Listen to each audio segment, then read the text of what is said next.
Well, hello once again, and welcome to Yorkshire Gamer's monthly Wargames update. And here we are at the end of July 2023. You all know the drill by now. We've got lots of goodies to look at, things that have been going on at Yorkshire Gamer over the last month. So, you can see it now. Let's go and have a look at our painted figures. So here we go. This is the work in progress from last month, and this is a completed 28mm Perry's Miniatures French plastic box set Franco-Prussian War. These will be used for my Battle of Mentana game from 1867, and the 24 figures in the unit. I've utilised one casualty figure there, which you can see. Basically, I bought 3 boxes. I needed 4 units of 24, and the only way, plus 6 skirmishers for each unit. So the only way I could get that was utilising the casualty figures. I'm not a massive fan of doing that, certainly not too many of them, but I've got one here or there just to flesh out because I'm a tight lad and I didn't want to buy another box of figures just to make up maybe 4 or 5. So the bases are 60 by 60, as you can see. Extended frontage, just get a bit of focus on that. Extended frontage, as I said many times before, to protect the plastic muskets. Works very well for me. Slightly extended, I prefer my units more tightly packed than this, but we're dealing with a period of history where the files were deliberately looser. So I like the look of that for a unit. I've utilised the skirmishing figures and virtually for all of this unit. Got a front rank kneeling in various positions of loading and firing, and the same with the rear rank. And then in the centre here I've got 4 command figures. I've got a sergeant with the Fanion, an officer with the flag, and a drummer to flesh out the centre. French battalions at Mentana were around about 350 figures. I would normally like to have a bigger battalion, 350 men, sorry. I would rather have bigger battalions than this, but with the figure scale that I'm using for Mentana, it's still about 1 to 15. So I've gone for 24 figures for the French. So let's zoom in and have a look at one of the bases for some detail. So here's the base with the officer and the Fanion guy on, and he's just a regular infantry guy, and I've just added the arm with the Fanion to that, and blue is for the 1st Battalion. I've also got the flag with the 1st Battalion, and that's just a rule of cool thing. It would normally go with the 2nd, but there we go. Everyone needs a flag. Just show you the rear of the figures as well. I initially started these, I'll just bring another base in, as you can see on the central figure there. That was my practice figure. I wasn't 100% happy with the blanket roll. I'd used a linen type colour, which didn't quite work out as dark as I wanted. So I moved over to this, which is green ochre and then mixed up with yellow ochre, bringing to a highlight, which I much prefer. But I'm not going to overpaint that. Out of thousands of men, someone's going to have a different coloured greatcoat. So there you go. That's the explanation for that. The heads on this are all included in the box set. Quite like this guy here with the bandaged head, just breaks it up a little bit. And nice posing on the officer there, I like that. Mix up of stuff on the base. As I said before, I like to try and make dioramas from the bases, which is particularly true with this one. You can see we've got the officer here, and if we just spin this round, it is the 1st Regiment of Infantry, which is one of the ones at Mentana. So I've even got the right flag. The flag, if you're interested, comes from Maverick Models. And if you look back down on my timeline, I've done a review of Maverick Models flags. They are very good and have some extremely obscure stuff in there that I've not been able to find anywhere else. Apologies with the colour changing, it's something to do with the light outside and I have no idea how to fix it. But there we go, hope it doesn't spoil your pleasure. It's got the casualty figure line there with Kepi and his Shaspo rifle. That French drummer, very, very little difference between that and the normal uniform, thank God. So if you're watching Sithee, then you can paint French drummers in this particular period. So that's the one and only unit I've painted this month. I've got a couple of other things in the pipeline, but you're going to see now probably why I haven't painted much over the last month or so. So let's go on to work in progress. So those of you with good memories will remember this was a Christmas present from my mother and father-in-law. Thank you very much. And I've been building this up. It's a proper grown-up big boy model with loads and loads of pieces to it. So it's taken me a while and it's been nice to do. I've really, really enjoyed it. And I'm just up to the stage now where the build is complete and I'm just about to start chucking some paint on. So I've got here the hull of the tank, and as you can see, I'll just bring the light onto it. I've got lots of lovely detail on there. There's a little bit of photo etch on there as well. Photo etch on the rear of the tank, on the rear deck, and then some on the front. Lots of small, tiny parts on this. And a special front plate on it for the Shoutout version, the Israeli version. And I've not put any wheels on or anything because if you've seen with the ship models, I do like to put these together in small sections and paint them up rather than build them in one giant lot. So I'll move that out of the way and get the light up on here. This is the turret. Again, really nice detail. The lovely photo etch basket on the rear there. That fuel tank jerry can came off.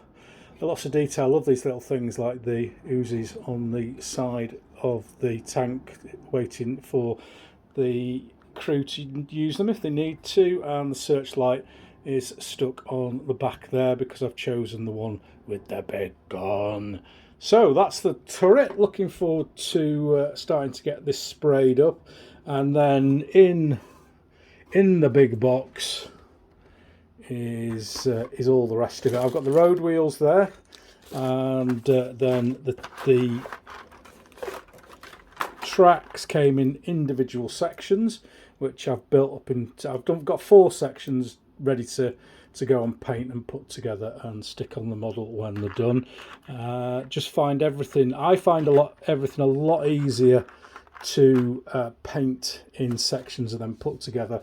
I don't like painting stuff on sprues because when you take it off, there's always a bit that you've cut off that needs repainting, and it just seems like a waste of time to me. And we've got the side skirts there as well. So I'm going to start painting that. Probably no rush with it. It'll take me quite a while to get done, but that's an ongoing project on the side as well. As I said, I've got the 28mm French Franco-Prussian War, which I'm trying to rush through, get them done and finished now, because I'm hoping to get a big jump in the terrain for Mentana, which then might push me to get it done and finished in time for October. Otherwise, it's going to be a close run thing. And I've also got, as you would expect, I've got two ships on the go at the moment, but they're nowhere near done. So lots of things going on. Hopefully, we'll have more than one unit for you next month. How much? How much? I went on holiday last month. I went on holiday for 2 weeks, Scotland. It was lovely. And just before I went away to Scotland, the final 2 German destroyers arrived for the Narvik project. This is 2 Z7s, Z12 Eric Gies, and Z13 Eric Colliner. So I now have all the models I need for the Germans. I still need a few more British destroyers and lots of bits of merchants and stuff, but that project's on the way. I might see the light of day next year, maybe. A lot of work goes into building and making and painting these. It's not a quick get it on the table kind of project, really. Although I've got 26, 27 ships now, just need time to actually do some gaming. Unfortunately, I haven't been down to the club for 7, nearly 8 weeks now. Work, holidays, other commitments with podcasts and stuff. It's a bit of a nightmare, really. I really need to get my finger out and get some gaming done. But there we go. We have a real life as well as our hobby life. So those two came in just before I went on holiday, which was really nice to finish that off. While I was on holiday, I went to my favourite shop in the world, Wonderland Models in Edinburgh. And yeah, it just kind of jumped out off the shelf at me. So I'll probably end up building a whole German fleet the way things are going. But there we go. 290 parts of glorious Tirpitz. So that can sit in a fjord and be bombed for a few. I'm sure we can work out some decent what-if scenarios. So looking forward to that putting together probably way in the future. And then after the tank has been done, I've kind of got a bit of a thing going for, and this is that big it won't even fit in the camera. Look at the size of that mother. So we'll have to lift the camera up. So yeah, I'm getting a bit of a thing for big models. So this is a classic, the Blackburn Buccaneer. Go for the naval version. Years and years ago I applied for the RAF, and somebody wanted in our barracks wanted to fly one of these just after the Tornado was introduced as the new plane, and there was lots of giggling going on in the area that night. And also in my later job, I actually escorted one of these that was on the back of a lorry that went up the A1 to a air museum, and it was massive. It absolutely filled 3 lanes, and it was amazing just following it for a few miles up the motorway. Yeah, great memories of that. I've got some photographs of it somewhere if I can dig them out. But yeah, that's a Blackburn Buccaneer. So that's what we've bought model wise. No Wargames figures, although I have got some on order, but I'll save that for you for next month. Also, while I was on holiday, there's a shop called Blackwell's Bookshop in Edinburgh, just opposite the university. Amazing place for games and stuff, and I picked up this Undaunted. It's been out for ages, but you know me, I'm not a follower of trends and buy stuff when it first comes out. So this is a bit of a family game, really. My lad and wife will occasionally join in and play games, and this sort of quick basic game is something that we'll all enjoy. We all enjoyed watching the SAS thing on the BBC, regardless of how ridiculous it was at times. But if I had Motorhead playing in the background, I'd have joined the SAS definitely. So we've got that. Loads of people have reviewed that, so plenty of you will know how that works. And then I couldn't resist this. I did see it on Kickstarter, but I waited for it to come out and bought it from the shop. And Kingmaker, the classic Kingmaker. Played this to death when I was younger. I've got a copy behind me. Andy Dickinson, good mate of mine, donated it to the games room some time ago, but I've now picked up this new one. It's got new rules to it, new setup, etc., as well as the old game inside. Lots of people have done an unboxing of this. I might do one, I don't know. We'll see how it goes. But yeah, well worth the money for this, and hopefully we can get that on the table at the club, or get the game room finally open again and get people back in here, which would be lovely to do. Just one more thing to chat about. I've bought some new paints. It's quite rare for me, to be fair. I'm very happy with Vallejo model colour and game colour ranges, and I can get virtually everything that I want with those ranges. But I wanted to get specific paints for a project that's coming up, which I shall show you next month. If you can guess it from these colours, you're doing really well. So I've gone for these AK Interactive because they do very specific colours that I wanted for this. And we've got this field grey base, which is a grey uniform. Helgrau, Dunkelgelb, Ausgabe 1944, and it's not for 1944.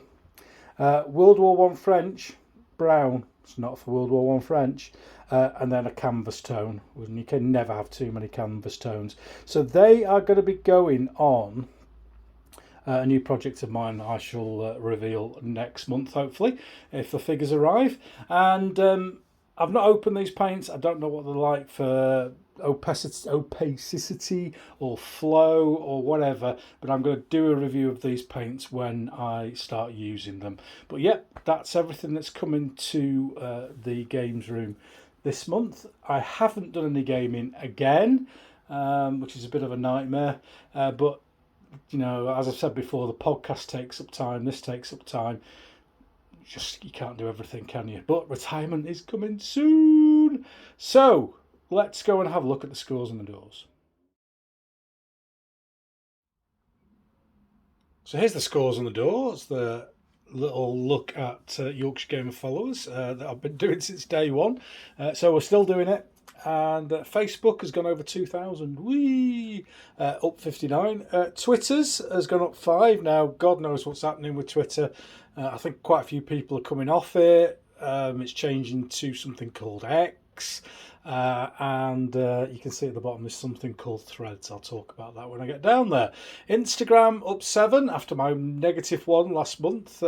Seems to have peaked there. YouTube's 1956 up 20. So close to 2,000. If you're following this and you don't, sorry, if you're watching this and you don't follow me, please give me a follow. Let's get me over 2,000. That would be lovely. I'm still 25,000 behind Alex, but who cares? We're nearly there. Podcast up 6 to over 304 now. Steady away. As I say, lots of people follow it in different ways, but if you can follow it on Podbean, get that number up. Leave a like and review anywhere for the podcast. Let's get it bigger and better and more people listening to it, which would be fantastic. Facebook group up to 1,500, 1,505. Up 44. Quite a few people joined with the World Cup of Wargames rules, which I'm going to talk about in a minute. Podcast downloads up 4,329. Very happy with that in a month. And there was an episode out with Mark Hydes last week, and there's a Brews in the Bin Yard in the bag, and I'm just editing that at the moment.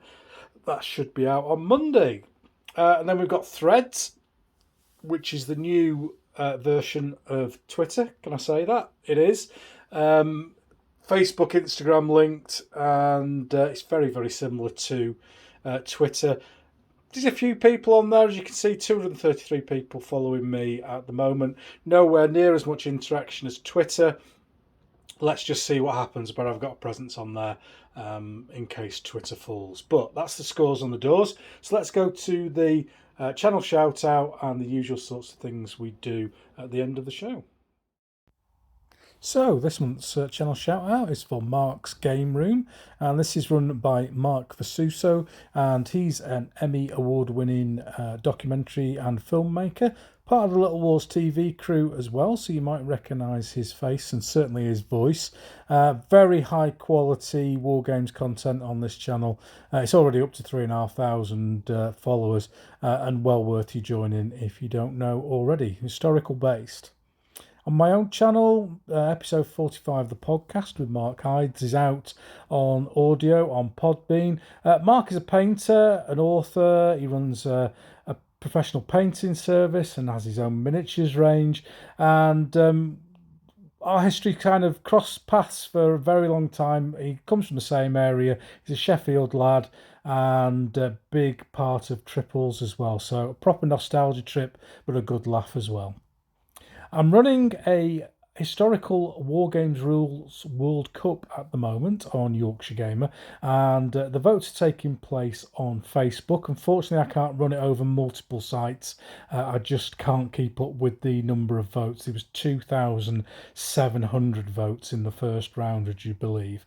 So I have got 8 seeded teams, which you can see on the board now.